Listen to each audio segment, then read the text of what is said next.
Vos classements du Ballon d'Or puent la merde. Donc aujourd'hui, on va faire le vrai classement, le vrai top 10 des meilleurs joueurs de la saison. C'est mon classement, pas le vôtre. Si vous n'êtes pas d'accord, allez vous faire cuire un œuf. Et si vous voulez pas vous faire cuire un œuf, allez vous faire foutre. Les amis, aujourd'hui, on va faire le vrai classement, le vrai top 10 du Ballon d'Or. On va pas prendre en compte que les statistiques. On va prendre en compte aussi le caractère décisif dans les grands rencontres, les accomplissements et surtout le niveau de jeu proposé sur le terrain, les gars.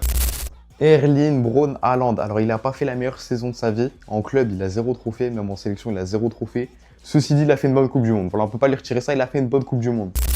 Upamecano, les gars, Upamecano, c'est le meilleur défenseur du monde actuellement. Je le mets un cran au-dessus de William Pacho. Pour moi, il a ce petit truc en plus. Et voilà, tout simplement, il faut le récompenser. Surtout, sa Coupe du Monde était exceptionnelle. Voilà, je me devais de le mettre à la 9e position du Ballon d'Or. Bukayo Saka. Les gars, avant d'attraper ma veste, rappelez-vous qu'il a fait finale de Ligue des Champions, Première Ligue, et surtout, il a marqué un triplé en petite finale de Coupe du Monde. Enfin, ouais, en vrai. Kylian Mobutu. Kylian Mobutu qui n'a pas fait une si grande saison que certains le disent. Arrêtez de réécrire la saison de Kylian Mbappé. Dites-moi en commentaire un seul grand match où Mbappé a été performant. Je suis ravi de l'entendre. Ça n'existe pas. Ça me tue qu'il soit aussi bas. Mais Lamine Yamal, sa Coupe du Monde, c'est le néant. Il a fait une bonne saison en club, mais comme d'hab, le Barça, depuis 3 ans, ne passe pas les quarts de finale de Ligue des Champions. Et du coup, tu gagnes pas le Ballon d'Or, Lamine Yamal. Et encore une fois, ça me casse les couilles qu'il soit aussi bas. Mais Kvaratskhelia ne va pas remporter le Ballon d'Or, c'est évident, il n'a pas joué la Coupe du Monde. Mais ça restera le meilleur joueur de la saison, toute compétition confondue, avant la Coupe du Monde. Kane, les gars, on est sur l'attaquant le plus sous-coté de ces 10 dernières années. Terrorisant avec le Bayern, incroyable avec l'Angleterre. Ce fils de pute mérite le respect.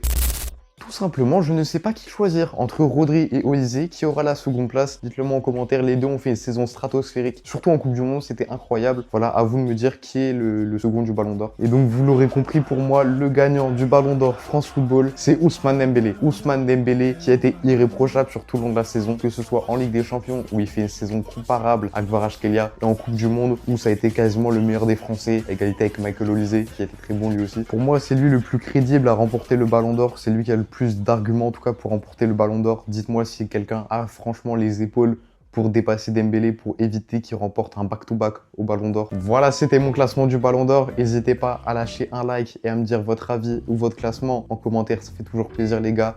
Et n'oubliez pas que c'est subjectif. Voilà, tous les candidats du Ballon d'Or ont un argument bien à eux. C'est pas facile de trancher. Ça va être difficile pour les journalistes de désigner un Ballon d'Or. C'est compliqué. Moi, c'est mon avis. Et encore une fois, allez vous faire foutre si vous n'êtes pas d'accord avec moi.